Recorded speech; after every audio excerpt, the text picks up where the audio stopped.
Students, ఈరోజు మనం కేంద్ర రాష్ట్ర ఆర్థిక సంబంధాల గురించి ఈరోజు డిస్కస్ చేద్దాం. కేంద్ర రాష్ట్ర ఆర్థిక సంబంధాలు.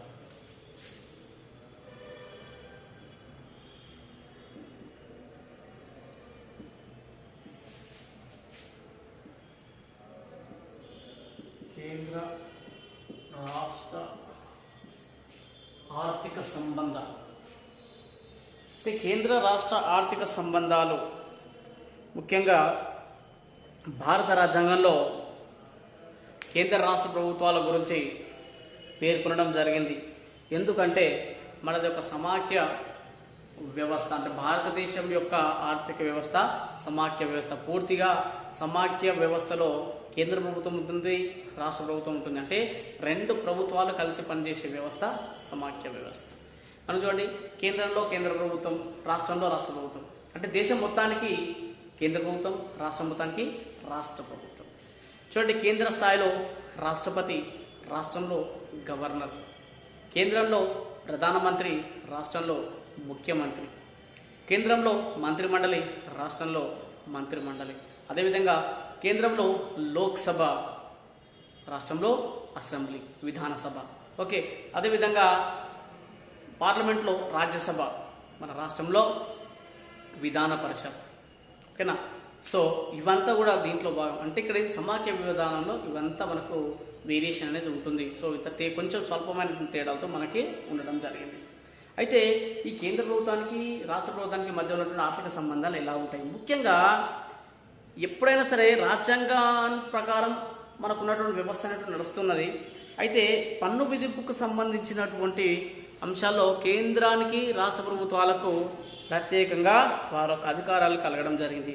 అందులో కేంద్ర జాబితా ఆధారంగా చేసుకొని కేంద్ర ప్రభుత్వం పన్నును విధిస్తే, రాష్ట్ర జాబితాలో ఉన్నటువంటి అంశాల ప్రకారం రాష్ట్ర ప్రభుత్వాలు పన్నులను విధిస్తాయి. అయితే పన్ను విధింపుకు సంబంధించినటువంటి ఒక కేంద్ర ప్రభుత్వ అధికారాలు ఏమైనా ఒకసారి చూద్దాం. ఓకేనా? పన్ను విధింపుకు సంబంధించి కేంద్ర ప్రభుత్వ అధికారాలు. పన్ను విధింపుకు సంబంధించి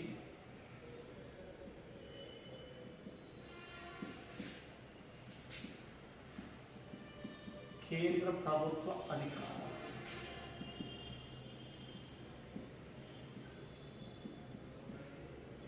రైట్, కేంద్ర ప్రభుత్వం యొక్క అధికారాలు ఏమి? సో ముఖ్యంగా ఫస్ట్ వన్ కస్టమ్స్ పన్ను.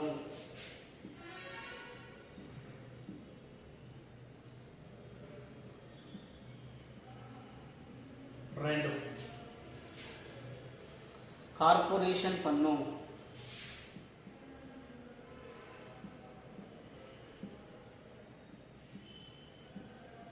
నెక్స్ట్ మూలధన సంపాదన ఆదాయ పన్ను. మూలధన సంపాదన ఆదాయ పన్ను.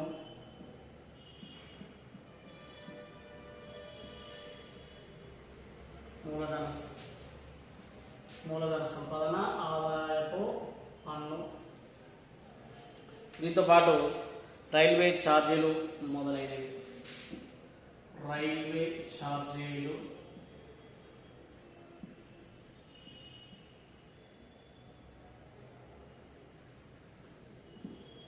మొదలగునవి. రైట్, మొదలగునవి. చూడండి, కేంద్ర ప్రభుత్వం యొక్క అజమాయిషీలో, కేంద్ర ప్రభుత్వం యొక్క నియంత్రణలో వచ్చేటువంటి పన్నులు ఏమేమయ్యా అంటే కస్టమ్స్ పన్ను, కార్పొరేషన్ పన్ను, మూలధన సంపాదన, అదేవిధంగా ఆదాయ పన్ను, రైల్వే ఛార్జీలు మొదలగునవి.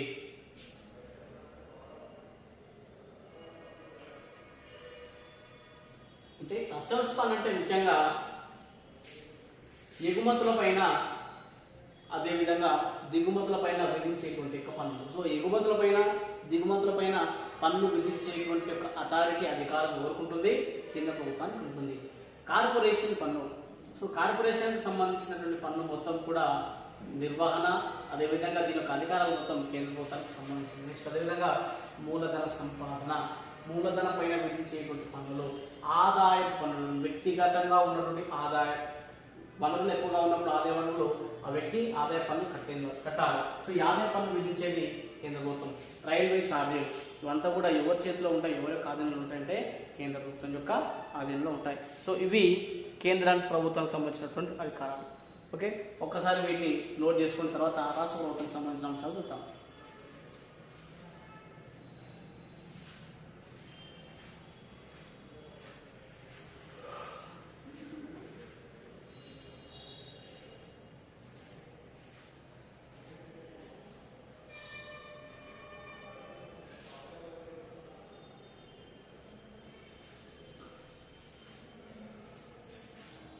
ఓకే, నెక్స్ట్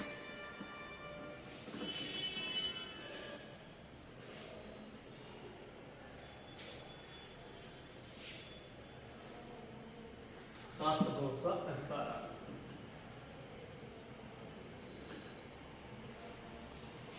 ఓకే, పన్ను విధింపుకు సంబంధించి రాష్ట్ర ప్రభుత్వ అధికారాలు. రైట్, మరి రాష్ట్ర ప్రభుత్వ అధికారాలు ఏమేమి ఉన్నాయి సార్? ఇందులో ఫస్ట్ వన్ భూమి శిస్తు, స్టాంపు డ్యూటీ.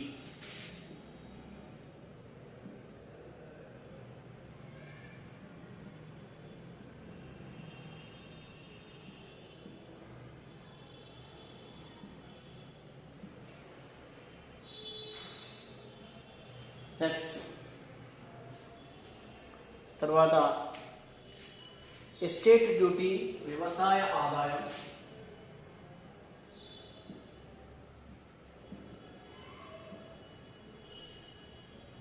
నెక్స్ట్ వ్యవసాయ ఆదాయం.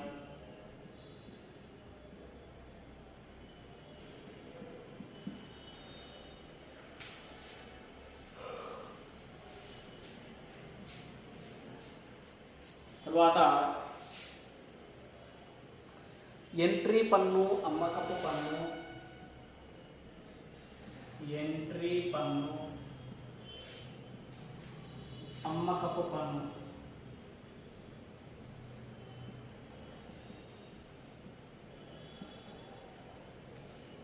దీంతో పాటు వాహనాలు మరియు విలాసాలపై పన్ను.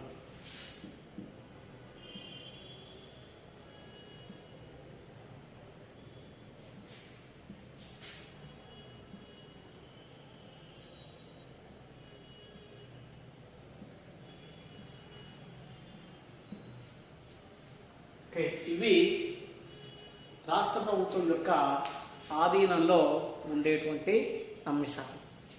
ఒకసారి చూడండి, భూమి శిస్తు. భూమి శిస్తు అంటే వ్యవసాయ భూమికి సంబంధించినటువంటి. సో భూమి శిస్తు అనేటువంటిది ఎవరు నిర్ణయిస్తారు అంటే రాష్ట్ర ప్రభుత్వం దీన్ని నిర్ణయిస్తుంది. అర్థమవుతుందా? సో ఈ భూమి శిస్తును విధించేది యొక్క అథారిటీ రాష్ట్ర ప్రభుత్వం. రాష్ట్ర ప్రభుత్వాలు భూమి శిస్తులు విధిస్తాయి. తర్వాత స్టాంపు డ్యూటీలు. స్టాంపు డ్యూటీలు అంటే మనకు సంబంధించినటువంటి ఒక బాండ్ పేపర్ ఉంటుంది చూసిరా, ఓకేనా? ఫర్ ఎగ్జాంపుల్ నేను భూమి రిజిస్ట్రేషన్ చేసుకోవాలనుకున్నా ఏమైనా ఇవంతా కూడా అవన్నీ స్టాంపులు. సో అవన్నీ కూడా స్టాంపుకి సంబంధించినటువంటి డ్యూటీ మొత్తం కూడా ప్రభుత్వం తీసుకోవడం జరుగుతుంది. మనకు రిజిస్ట్రేషన్ ఉంటుంది. ఫర్ ఎగ్జాంపుల్ రిజిస్ట్రేషన్ చేసుకున్నప్పుడు మనకి స్టాంపు డ్యూటీ చెల్లించాలి. ఈ స్టాంపు డ్యూటీ అనేటువంటి యొక్క నిర్ధారించేటువంటిది రాష్ట్ర ప్రభుత్వం. సో ఆ నిర్ధారించినటువంటి యొక్క నిర్ణీత మొత్తానికి మనం ఏం చేయాలి? స్టాంపు డ్యూటీ మనం చెల్లించాలి, లేకపోతే రిజిస్ట్రేషన్ ప్రక్రియ జరగదు. తర్వాత ఎస్టేట్ డ్యూటీ, ఎస్టేట్ల పైన విధించేటువంటి పన్ను. ఓకే, తర్వాత వ్యవసాయ ఆదాయం, వ్యవసాయం పైన వచ్చినటువంటి ఆదాయానికి సంబంధించినటువంటి అంత అంశాలు వ్యవసాయానికి సంబంధించి ఒక రాష్ట్రానికి పూర్తిగా రాష్ట్రానికి మాత్రమే పరిధి. అంటే వ్యవసాయం అనేటువంటి పూర్తిగా ఎవరికి సంబంధించిన అంశం అంటే రాష్ట్ర ప్రభుత్వానికి. ఇందులో కేంద్ర ప్రభుత్వం యొక్క జోక్యం. నెక్స్ట్ ఎంట్రీ పన్ను. ఎంట్రీ పన్ను మనం ప్రవేశ పన్ను అని కూడా అంటాం. ఒక రాష్ట్రం నుంచి ఒక రాష్ట్రానికి ఒక వెహికల్ వచ్చింది. ఫర్ ఎగ్జాంపుల్ ఎక్కడ పట్టుకున్నటువంటి తమిళనాడు నుంచి తెలంగాణ రాష్ట్రాలకి బండి ఎంట్రీ అవుతుంది. సో ఇట్లా ఎంట్రీ అయినప్పుడు ఎంట్రీ పన్ను కూడా వాళ్ళ దగ్గర మనం వసూలు చేయడం జరుగుతుంది. సేమ్ మన యొక్క తెలంగాణ బండ్లు ఇక్కడ తమిళనాడు పోయినా వాళ్ళు ఏం చేస్తారు, మళ్ళీ మన దగ్గర యొక్క ఎంట్రీ పన్నును వాళ్ళు వసూలు చేయడం జరుగుతుంది. సో తర్వాత అమ్మకపు పన్ను అంటే వస్తువుల అమ్మకాల పైన విధించేటువంటి పన్నులు, అమ్మకపు పన్ను. తర్వాత వాహనాలు మరియు విలాసాల పైన పన్ను. చూడండి, మనకు వాహనం కొన్నప్పుడు కూడా దానిపైన లైఫ్ టైం ట్యాక్స్ అనేది ఒకటి ఉంటుంది. సో ఇవంతా కూడా మనం రిజిస్ట్రేషన్ అప్పుడు మనం ఏం చేస్తాం, ఇవన్నీ వీటి ప్రభుత్వానికి మనం చెల్లించడం జరుగుతుంది. సో ఇవంతా కూడా రాష్ట్ర ప్రభుత్వం యొక్క పరిధిలో ఉండేటువంటి యొక్క అధికారాలు. ఓకే, ఒకసారి దీన్ని నోట్ చేసుకోండి. దీనికి సంబంధించిన అంశాలు అదేవిధంగా ఇతర అధికారుల గురించి మనం చెప్పుకున్నాం.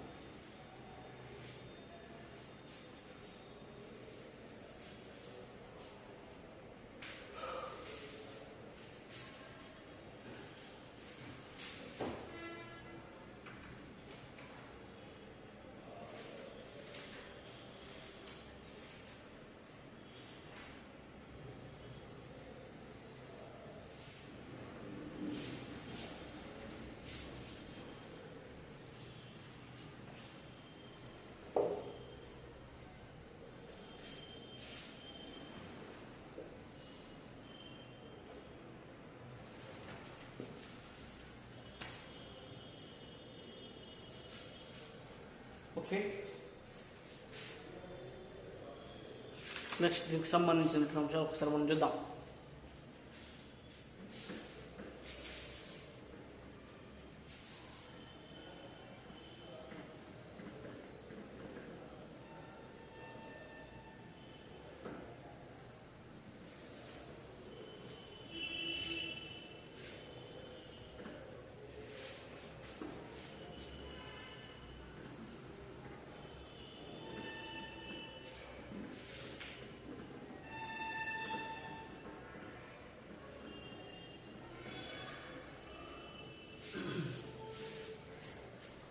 ఓకే, నెక్స్ట్ ఫర్దర్ కంటిన్యూషన్లో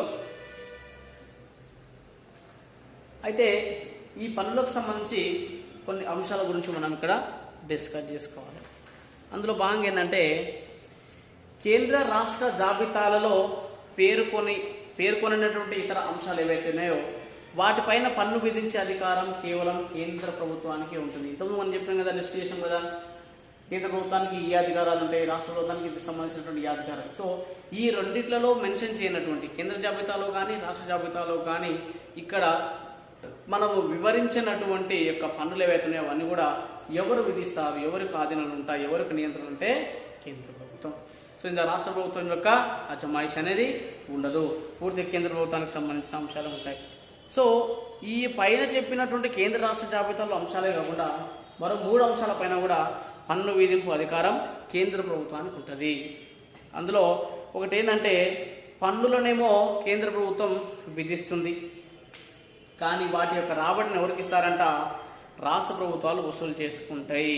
గుర్తుపెట్టుకోండి, పన్నులు విధించేది కూడా ఇక్కడ కేంద్ర ప్రభుత్వం. మరి అది వసూలు చేసి అంటే వాటి యొక్క రాబడి మరి ఎవరు వసూలు చేసుకుంటున్నారు, రాష్ట్ర ప్రభుత్వం. అంటే విధించేది కేంద్ర ప్రభుత్వం, వసూలు చేసుకునేది మాత్రం రాష్ట్ర ప్రభుత్వాలు. అలాంటి ఒక బిల్లులు ఏంటివి అంటే, అలాంటి సంబంధించినటువంటి పన్నులు ఏంటివంటే బిల్లుల మారకం పైన ఉన్నటువంటి స్టాంపు డ్యూటీ, ఔషధాల తయారీపై, అదేవిధంగా ఎక్సైజ్ పన్ను. సో ఇవంతా కూడా కేంద్ర ప్రభుత్వమే నిర్ణయిస్తుంది, కేంద్ర ప్రభుత్వమే విధిస్తుంది, కానీ రాష్ట్ర ప్రభుత్వం వసూలు చేసుకోవడం జరుగుతుంది. నెక్స్ట్ 2వ అంశం, కేంద్ర ప్రభుత్వం పన్నులను విధించి రాబడిని వసూలు చేస్తుంది. మళ్ళీ చూడండి, పన్నులు విధిస్తుంది, రాబడిని వసూలు చేస్తుంది, మళ్ళీ అది ఎవరు పంపిస్తుంది, మళ్ళీ రాష్ట్ర ప్రభుత్వాలకు పంచుతుంది. గుర్తుపెట్టుకున్నారు, ఈ పన్ను విధించేది కేంద్ర ప్రభుత్వం, మరి వసూలు చేసేది కూడా ఎవరు, కేంద్ర ప్రభుత్వం. ఇంతకుముందు చెప్పిన దాంట్లో ఏముంది, విధించేది కేంద్ర ప్రభుత్వం, వసూలు చేసుకుని రాష్ట్ర ప్రభుత్వం. 2వ అంశం ఏముంది, విధించేది కేంద్ర ప్రభుత్వమే, వసూలు చేసేది కేంద్ర ప్రభుత్వమే, కానీ మళ్ళీ అది రాష్ట్రాలకు మళ్ళీ తిరిగి పంచడం జరుగుతుంది. అవి ఏంటివి అంటే ముఖ్యంగా వ్యవసాయ భూమిని మినహాయించి, ఒక వ్యవసాయ భూమి కాకుండా ఎస్టేట్ పైన డ్యూటీ కానీ, రైల్వే ఛార్జీల పైన పన్ను కానీ, వార్తాపత్రికలు కానీ, అమ్మకాలు కానీ, అడ్వర్టైజ్మెంట్ పైన పన్నులు కానీ, ఇవన్నీ కూడా ఈ 2వ అంశంలోకి వస్తాయి, 2వ కోవలోకి చెందడం జరుగుతుంది. నెక్స్ట్ 3వ అంశం ఏంది, కేంద్ర ప్రభుత్వం పన్నులు విధిస్తుంది, వసూలు చేసినటువంటి రాబడిని మళ్ళీ ఎవరు పంచుకుంటారు, కేంద్ర ప్రభుత్వం రాష్ట్ర ప్రభుత్వం 2 పంచుకుంటాయి. అంటే కేంద్ర ప్రభుత్వమే విధించింది, ఓకే, కానీ విధించినప్పుడు కూడా మరి వసూలు చేసుకునే అధికారం ఎవరికి ఉంటాయి, వసూలు చేసుకుని ఎవరు పంచుకుంటారంటే కేంద్ర ప్రభుత్వం మరియు రాష్ట్ర ప్రభుత్వాలు పంచుకోవడం జరుగుతుంది. ఇది ఆర్టికల్ 270 ప్రకారం వ్యవసాయేతర ఆదాయంపై పన్ను కానీ, ఎక్సైజ్ పన్నులు కానీ ఈ అంశంలోకి వస్తాయి. సో ఇవంతా కూడా దీనికి సంబంధించిన అంశాలు. మరి ఇతర అధికారాలు ఏమున్నాయి, సో సో ఇతర అధికారాలు ఏమేమి ఉన్నాయి? సో ఇతర అధికారాలు రైట్, మనకి 73వ రాజ్యాంగ సవరణ, అదేవిధంగా 74వ రాజ్యాంగ సవరణ. ఈ రెండు అంశాలు చాలా ముఖ్యమైనటువంటివి. 73వ రాజ్యాంగ సవరణ, 74వ రాజ్యాంగ సవరణ. మరి 73వ రాజ్యాంగ సవరణ దేనికి సంబంధించింది సార్ అంటే గ్రామ పంచాయతీలకు సంబంధించినటువంటిది. ఓకేనా, ఎవరికి సంబంధించిందంట? గ్రామ పంచాయతీలకు. గ్రామ పంచాయతీలకు. మరి 74వ రాజ్యాంగ సవరణ చేస్తుంది మున్సిపాలిటీలు. మున్సిపాలిటీలు నగరపాలక సంస్థలు. సో వీటికి సంబంధించినటువంటిది మున్సిపాలిటీలు. రైట్. సో 73వ రాజ్యాంగ సవరణ దేని గురించి తెలియజేస్తుందంటే గ్రామ పంచాయతీల గురించి తెలియజేస్తుంది. 74వ రాజ్యాంగ సవరణ మున్సిపాలిటీల గురించి తెలియజేస్తుంది. అంటే ఇక్కడ ఏంటిదంటే గ్రామ పంచాయతీ పూర్తిగా వీళ్ళకు వనరుల కల్పన కోసం ఏం చేయాలి? సమీకృత నిధిని, కాన్సాలిడేటెడ్ ఫండ్ అనేటువంటిది ఒకటి ఏర్పాటు చేయడం అత్యంత అవసరం. తర్వాత 360వ ఆర్టికల్ ప్రకారం మనకి 360 ఆర్టికల్ అనేటువంటి ఇది అత్యవసర పరిస్థితిని తెలియజేస్తుంది. ఇది ఏ అత్యవసర పరిస్థితి? ఆర్థిక అత్యవసర పరిస్థితి. ఆర్థిక అత్యవసర పరిస్థితి. రైట్. మరి ఆర్థిక అత్యవసర పరిస్థితి వచ్చినప్పుడు 360 ఆర్టికల్ అనేటువంటి అమల్లోకి వస్తుంది. దీని ప్రకారం పూర్తి స్థాయిలో రాష్ట్రపతి వివిధ రాష్ట్రాలకు ఆర్థిక సంబంధిత నిర్దేశాలు ఇవ్వవచ్చు. అంటే ఈ అత్యవసర పరిస్థితిని ప్రకటించే అధికారం రాష్ట్రపతికి ఉంటుంది. ఈ రాష్ట్రపతి ఈ యొక్క అత్యవసర పరిస్థితికి సంబంధించి రాష్ట్రాలకు ఆర్థిక సంబంధమైనటువంటి కొన్ని నిర్దేశాలు కూడా ఇచ్చేటువంటి అధికారం రాష్ట్రపతికి ఉంటుంది. ఇది 360 ఆర్టికల్ ఆర్థిక అత్యవసర పరిస్థితిని తెలియజేస్తుంది. సో ఈ యొక్క ఆర్టికల్ ప్రకారం ఇక్కడ ఉన్నటువంటి రాష్ట్రపతి ఇలాంటి ఒక విపత్కర పరిస్థితులలో తాను నిర్దిష్టమైన ఆదేశాలు కూడా ఇవ్వడం జరుగుతుంది. దీంతో పాటు కేంద్ర ప్రభుత్వం రాష్ట్ర ప్రభుత్వాలకు కేంద్ర రుణాలు ఇస్తుంది, గ్రాంట్స్ కూడా ఇస్తుంది. అర్థమవుతుందా? సో కేంద్ర ప్రభుత్వం ఉన్నది. కేంద్ర ప్రభుత్వం ఏం చేస్తుంది? రాష్ట్ర ప్రభుత్వాలకి గ్రాంట్ ఇస్తుంది. కేంద్ర ప్రభుత్వం ఏం చేస్తుంది? గ్రాంట్లు ఇస్తుంది. ఎవరికి ఇస్తుంది? రాష్ట్ర ప్రభుత్వాలకు. రాష్ట్ర ప్రభుత్వాలు ఏవైతే ఉన్నాయో ఈ ప్రభుత్వాలకు గ్రాంట్లు ఇస్తుంది, రుణాలు ఇస్తుంది. గ్రాంట్లు అంటే తిరిగి చెల్లించకూడదు, తిరిగి చెల్లించడం అనేది ఉండదు. కానీ రుణాలు మాత్రం తిరిగి చెల్లించాలి, తిరిగి చెల్లించాలి. రైట్. రుణాలను మాత్రం తప్పకుండా చెల్లించాలి, గ్రాంట్లను మాత్రం తిరిగి చెల్లించవలసిన అవసరం లేదు. సో ఇలా కేంద్ర ప్రభుత్వం రాష్ట్ర ప్రభుత్వానికి ఇలా గ్రాంట్లను కూడా సమకూర్చడం జరుగుతుంది, రుణాలను కూడా ఇవ్వడం జరుగుతుంది. ఓకేనా? ఎప్పుడైనా సరే మనకు ఉన్నటువంటి ఏమైనా కేంద్ర ప్రభుత్వానికి ఏమవుతుందంటే ఎక్కువ మొత్తంలో రాబడి ఉంటుంది. అదేవిధంగా రాష్ట్ర ప్రభుత్వాలకు సంబంధించినటువంటి శాంతి భద్రతలు కావచ్చు, సంక్షేమ పథకాల అమలు కావచ్చు, విద్య వైద్యం పైన ఇలాంటి మొదలగు వ్యయాల పైన రాబడి వ్యయాలను మిస్తాయి. కొన్నిసార్లు చూడండి, ఇప్పుడు ఈ యొక్క సంక్షేమ పథకాల అమలుకు అయ్యేటువంటి ఖర్చు ఒక్కో సందర్భంలో అక్కడ ఉన్నటువంటి రాష్ట్ర ప్రభుత్వం యొక్క రాబడి కూడా సరిపోకపోవచ్చు. ఇలాంటి సందర్భాల్లో ఏం చేస్తుంది? మరి రాష్ట్ర ప్రభుత్వాలు రుణాల కోసం మళ్ళీ కేంద్ర ప్రభుత్వాన్ని ఖర్చు పెట్టుకుంటాయి. సో అక్కడ ఉన్నటువంటి వారి యొక్క స్థాయిని బట్టి వరకు అక్కడ ఉన్నటువంటి పరిస్థితులను ఆధారంగా చేసుకుని వారి యొక్క ఆర్థిక వనరుల్ని ఆధారంగా చేసుకుని ఇక్కడ ఉన్నటువంటి కేంద్ర ప్రభుత్వం వాళ్ళకి ఏం చేస్తుంది? రుణాలను ఇవ్వడం జరుగుతుంది. విపత్కర పరిస్థితులలో కేంద్ర ప్రభుత్వం రాష్ట్ర ప్రభుత్వాలకు ఏం చేస్తుంది? గ్రాంట్లను కూడా ఇవ్వడం జరుగుతుంది. సో ఇలా కేంద్రము మరియు రాష్ట్ర ప్రభుత్వాలు అనేటువంటివి ఆర్థిక సంబంధాలు కలిగి ఉన్నాయి. ఓకే, ఫస్ట్ మనం ఏం చెప్పుకున్న అంశాలలో పన్ను విధింపుకి సంబంధించి కేంద్ర ప్రభుత్వం అధికారాలు ఉంటాయి. తర్వాత రాష్ట్ర ప్రభుత్వానికి అధికారులు ఉండే అంశాల గురించి చెప్పినాం. అదేవిధంగా కొన్ని కేంద్ర ప్రభుత్వం విధించినటువంటి పన్నులను రాష్ట్ర ప్రభుత్వాలు వసూలు చేసుకుంటాయి. అదేవిధంగా రెండో రకమైన అంశాలు ఏం చెప్పినాం? కేంద్ర ప్రభుత్వమే విధిస్తుంది, కేంద్ర ప్రభుత్వమే వసూలు చేస్తుంది, మరి రాష్ట్రాలకు పంచుతుంది. మూడో అంశం ఏంటి? కేంద్ర ప్రభుత్వం పన్నులను విధిస్తుంది, వసూలు చేసినటువంటి రాబడిని కేంద్ర రాష్ట్ర ప్రభుత్వాలు కలిసి పంచుకుంటాయని చెప్తున్నాం. దీంతో పాటు ఇంతకుముందు చెప్పిన అధికారులు ఏంది 73, 74వ రాజ్యాంగ సవరణ గురించి చెప్పుకున్నాం. 73వ రాజ్యాంగ సవరణ గ్రామ పంచాయతీలకు సంబంధించినటువంటిది, 74వ రాజ్యాంగ సవరణ మున్సిపాలిటీలకు సంబంధించినటువంటిది. సో దీని ప్రకారం ఏం చేయాలి, వనరుల కల్పన కోసం ఒక సమీకృత నిధిని కాన్సల్టేటెడ్ ఫండ్ ని ఏర్పాటు చేయడం జరుగుతుంది. 360 ఆర్టికల్ ప్రకారం ఆర్థిక అత్యవసర పరిస్థితి వచ్చినప్పుడు రాష్ట్రపతి రాష్ట్రాలకు ఆదేశాలు కూడా ఇస్తాడు. ఓకేనా. దీంతో పాటు కేంద్ర ప్రభుత్వం గ్రాంట్ ఇస్తుంది, రుణాలు ఇస్తుంది. గ్రాంట్ అంటే తిరిగి చెల్లించవలసిన అవసరం లేదు, రుణాలు అయితే తిరిగి చెల్లించాలి. సో ఇవి కేంద్రానికి రాష్ట్ర ప్రభుత్వాలకు మధ్య ఉన్నటువంటి యొక్క సంబంధాలు. సో ఇవి రేపటి క్లాస్తో మనకు బడ్జెట్ అనేటువంటి చిన్న కాన్సెప్ట్ ఉంటుంది. ఆ యొక్క బడ్జెట్ అదేవిధంగా ఆర్థిక సంఘం యొక్క టాపిక్ మనం చెప్పేసుకుంటే 8వ యూనిట్ మనకు కంప్లీట్ అవుతుంది. సో ఇక్కడ ఉంటే నోట్ చేసుకోండి. Okay, thank you so much.